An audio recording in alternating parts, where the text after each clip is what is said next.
RJD विधायक सुधाकर सिंह ने एक बार फिर से मुख्यमंत्री नीतीश कुमार पर निशाना साधा। सुधाकर सिंह ने कहा कि मुख्यमंत्री नीतीश का दर्जा के नाम दल बदलने और केंद्र सरकार के सामने कटोरा लेकर भीख मांगने का काम करते हैं। वे यही नहीं रुके, उन्होंने आगे कहा कि पिछले 17 सालों में 4 बार कुर्सी छोड़ी और 4 बार गठबंधन बदला, लेकिन कुर्सी पर बैठने वाला एक ही शख्स रहा। उन्होंने कहा कि सिर्फ गठबंधन बदला है, लेकिन बिहार की तस्वीर नहीं बदली। आपको बता दें कि आरजेडी ने सुधाकर सिंह को बयानबाजी को लेकर पहले ही नोटिस जारी किया है, आपके लिए 15 गया है। बावजूद इसके सुधाकर सिंह का अपना तेवर अभी भी कायम है।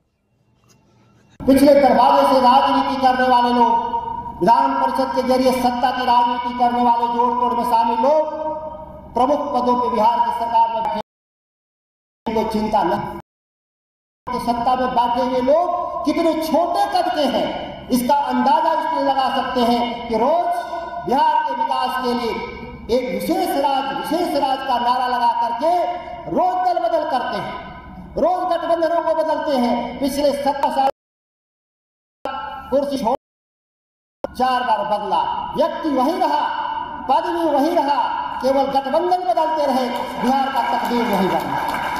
सत्ता जो महागठबंधन की है और गठबंधन के जो मुखिया मुख्यमंत्री, उनको हमारे राष्ट्रीय जनता दल के किसी भी विचार से, किसी नीति से है, केवल ये नहीं है कि सत्ता हमारे हाथ में होनी चाहिए।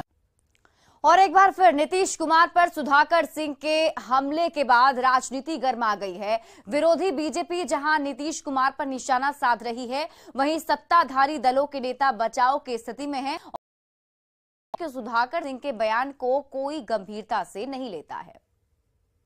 राष्ट्रीय जनता दल के राष्ट्रीय नेता ने पहले ही सुधाकर सिंह जी को नोटिस दिया, उनसे कारण पूछा, स्पष्टीकरण मांगा, 15 दिनों की मोहलत दी और पूछा कि क्यों आखिर उन पर कार्रवाई सुनिश्चित न की जाए। अब के बजाय वो इस तरह की टिप्पणियां कर रहे हैं जो कहीं ना कहीं राष्ट्रीय जनता दल के राष्ट्रीय नेतृत्व के खिलाफ अनुशासनहीनता का प्रतीक है। देखिए, सुधाकर सिंह जी के बयान को अब कोई नोटिस नहीं ले रहा है। पता नहीं क्यों अब एक छवि बन गई है कि वो आए दिन कुछ न कुछ बोलेंगे ही, ऐसा ही बोलेंगे। उनकी पार्टी उनको नोटिस जारी कर चुकी है, अभी तक उस नोटिस का उन्होंने जवाब नहीं दिया है।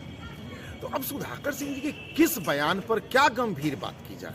माननीय उप मुख्यमंत्री श्री तेजस्वी प्रसाद यादव जी ने पहले ही स्पष्ट कर दिया है कि जो भी महागठबंधन और महागठबंधन के नेतृत्व करता माननीय नीतीश कुमार जी के खिलाफ बोलता है, इसका मतलब है कि वो कहीं ना कहीं भाजपा की नीतियों और रीतियों का समर्थन करता है कि हम कैसे अपने आप को सत्ता में बनाए रखें। इन केन प्रकारेण नीतीश बिहार कहीं भी जाए, किसी भी स्थिति में रहे, बिहारवासी किसी भी परिस्थिति में रहे, नीतीश कुमार को कुर्सी कुमार बने रहना है और इसके लिए तमाम तरह की कवायदे करते रहनी है। इस सारा खेल जो है वो कुर्सी को बचाए रखने के लिए कुर्सी कुमार द्वारा खेला जा रहा है। जातिगत गणना के बीच बिहार में जातियों को लुभाने वाली सियासत भी शुरू हो गई और इसकी शुरुआत जेडीयू ने की है, जब महाराणा प्रताप और कर्पूरी ठाकुर के बहाने एक बड़े आयोजन कर जातीय समीकरण साधने की कोशिश की गई। जेडीयू की रणनीति पर सियासत बेहद गर्म है।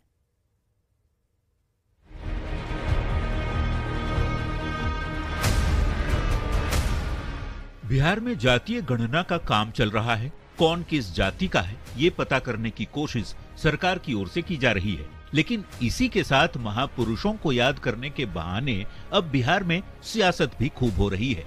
महाराणा प्रताप की मूर्ति का पहले मुख्यमंत्री ने अनावरण किया। अब 23 जनवरी को पटना के मिलर स्कूल में बड़े समारोह की तैयारी हो रही है, जिसमें पार्टी के नेता जोर शोर से जुटे हैं। वैसे अगले ही दिन यानी 24 जनवरी को कर्पूरी ठाकुर की जयंती भी मनाने की तैयारी में पार्टी के नेता जुटे हैं, लेकिन इसे सियासत के चश्मे से नहीं देखने की बातें की जा रही हैं। सवाल मैंने हमारे नेता ने पूरे ढंग से अति पिछड़ा को, समाज को कैसे और सबल किया जाए, कैसे उसको आगे बढ़ाया जाए, उसको मुख्य धारा से कैसे जोड़ा जाए, इसके लिए वो काम कर रहे हैं लगातार, और उस पर हम लोग लगातार काम कर रहे हैं। तो महाराणा प्रताप जी सबको लेके चलते थे। हमारा नेता नीतीश भी जाति धर्म को लेकर चलते हैं। उनका पुण्यतिथि था 19 तारीख को। हमने मांग किया था 2020 में कि मूर्ति लगना चाहिए, माननीय मुख्यमंत्री ने आश्वासन दिया था। वो आश्वासन 3 साल बाद पूरा हुआ।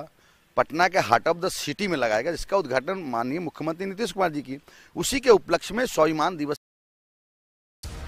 बातें सियासी चश्मे से नहीं देखने की भले हो रही हो, लेकिन 2 दिन में 2 बड़े आयोजनों से साफ है कि जेडीयू की नजर राजपूत वोटर और अति पिछड़ा वोट बैंक पर है, जिस पर बीजेपी नीतीश के बहाने निशाना साध रही है, तो वहीं जेडीयू के आयोजन की तारीफ आरजेडी कर रहा है। चुनाव जब जब आता है जदयू जगती है और निश्चित रूप से जातीय आधार उनका खिसक रहा है, लोगों का विश्वास मुख्यमंत्री पर से उठ रहा है, तो कुछ लोगों को लगाया है इस तरह का टीम बना के कि जातीय रैली कीजिए, जातीय सभा कीजिए करती है। लेकिन बिहार की जनता सजग हो चुकी है, सभी जातियां जान रही है कि सभी को ठगने का एक काम कर रहे हैं। महाराणा प्रताप सिंह आप जानते हैं कि उनके शौर्य और पराक्रम के कायल दुनिया है। उन्होंने सब कुछ स्वीकार किया पर राष्ट्र के साथ कोई खिलवाड़ स्वीकार नहीं किया। उनके शौर्य दिवस पर कार्यक्रम है तो स्वाभाविक तौर पर लोग लाएंगे, जुटेंगे भी होंगे। कर्पूरी नहीं है कि सामाजिक न्याय को उन्होंने स्थापित करने के लिए हर चीज क्या आदरणीय लालू प्रसाद जी ने क्या क्या जननायक कर्पूरी ठाकुर द्वारा जो किए गए चीजों को बहुत दूर तक बुकमारी है, सबको देखना है, आगे बढ़ाना है। वैसे बीजेपी भी विद्यापति भवन में कर्पूरी ठाकुर की जयंती जा रही है, इसे कि तो आने वाला वक्त ही बताएगा। लेकिन बिहार की सियासत से जाति का लगाव है ही ऐसा कि जाति ही नहीं। न्यूज़ 18 के लिए पटना से आनंद अमृतराज की।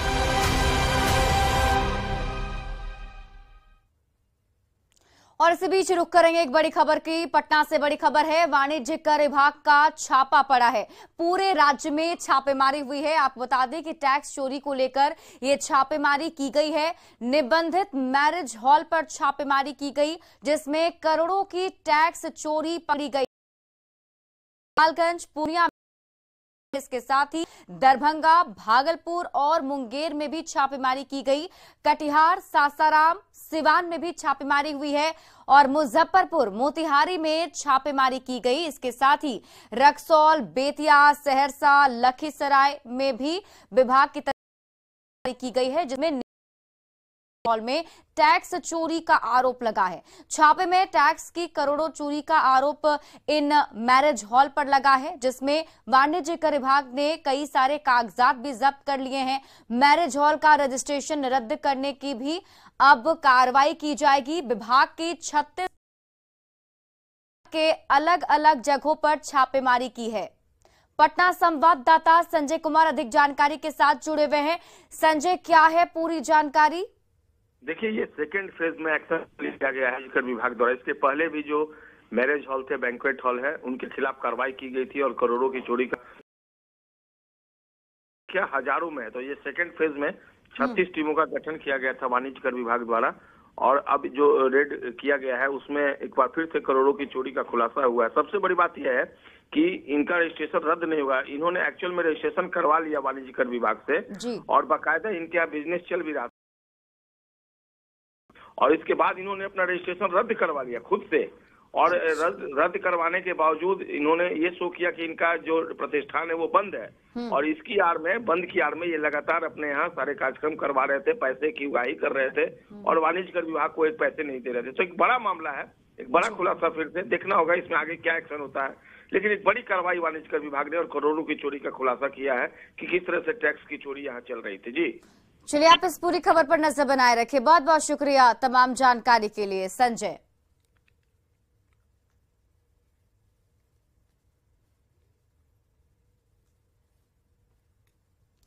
बढ़ते आगे, केंद्रीय गृह मंत्री अमित शाह के बिहार दौरे पर नीतीश कुमार ने टिप्पणी करने से इनकार कर दिया है। उन्होंने कहा कि हर किसी को अपनी पार्टी के कार्यक्रम में आने का अधिकार है।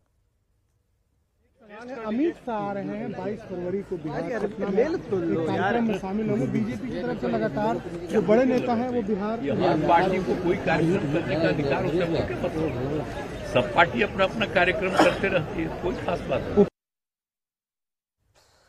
दरभंगा में भारत जोड़ो यात्रा के दौरान बिहार कांग्रेस प्रभारी भक्तचरण दास ने कहा कि बीजेपी के खिलाफ लड़ाई में सभी विपक्षी दलों को साथ आना होगा और ये लड़ाई बिना कांग्रेस के नहीं जीती जा सकती है।